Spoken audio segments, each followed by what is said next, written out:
Chiefs Kingdom, I'm not going to lie. This morning feels like one of those days where you check your feed expecting the usual off-season updates, but something just doesn't feel right. At first glance, it seems like a typical off-season update. Minor roster decisions, free agency chatter, nothing too dramatic. But then the bigger news drops, and suddenly it feels a lot more significant. Because the Kansas City Chiefs have made moves that nobody really expected this early in the offseason. They aren't just making small adjustments anymore.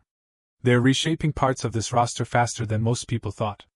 Today, we're going to break down exactly what's going on here, why recent roster decisions matter more than they look, what the surprising Trent McDuffie trade means for this defense, and what these actions tell us about where the Chiefs might be heading after last season's disappointing 6-11 record.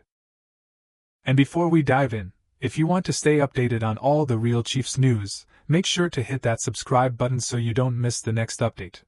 Let's start with the first part of this situation, because even if it didn't dominate headlines, it's still important. Kansas City is entering this offseason with some big decisions to make, especially on the offensive side of the ball. After missing the playoffs and finishing with a losing record for the first time in years, the Chiefs are restructuring their roster and salary cap. One of the first moves came when the Chiefs decided not to tender a restricted free agency offer to offensive guard Mike Caliendo, making him an unrestricted free agent. Caliendo had spent 3 seasons with Kansas City and even started multiple games, including in the playoffs, but the team chose not to commit $3.5 million in cap space to retain him. In addition to this, the Chiefs also re-signed veteran long snapper James Winchester to a 1-year fully guaranteed deal, keeping a reliable special teams piece in place heading into free agency. These moves show how Kansas City is trying to balance managing the salary cap while still maintaining continuity in certain areas, a challenging task after last season's unexpected struggles. There's also continued uncertainty around other key veterans like tight end Travis Kelce, whose future has been widely discussed. Reports suggest he's leaning toward returning next season, but nothing has been officially announced yet.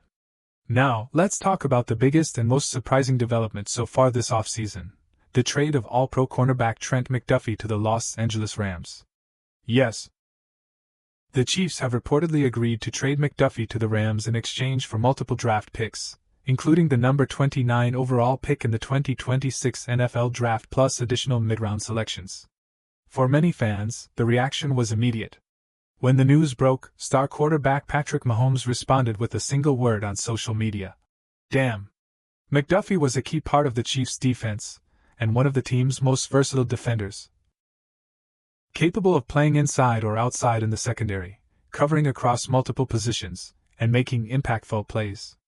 Trading a player of his caliber, especially one drafted high and developed into a cornerstone, signals that Kansas City might be willing to rebuild around new pieces rather than simply reload the same roster.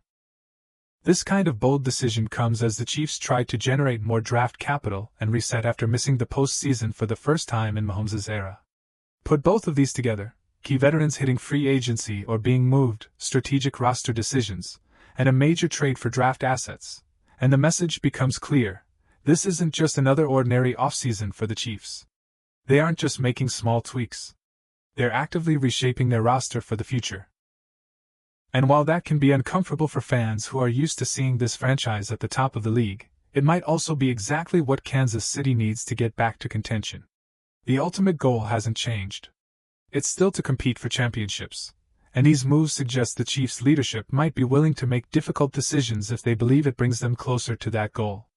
Now the real question becomes this: are these changes the start of the next great Chiefs roster? Or the beginning of a more significant rebuild than anyone expected?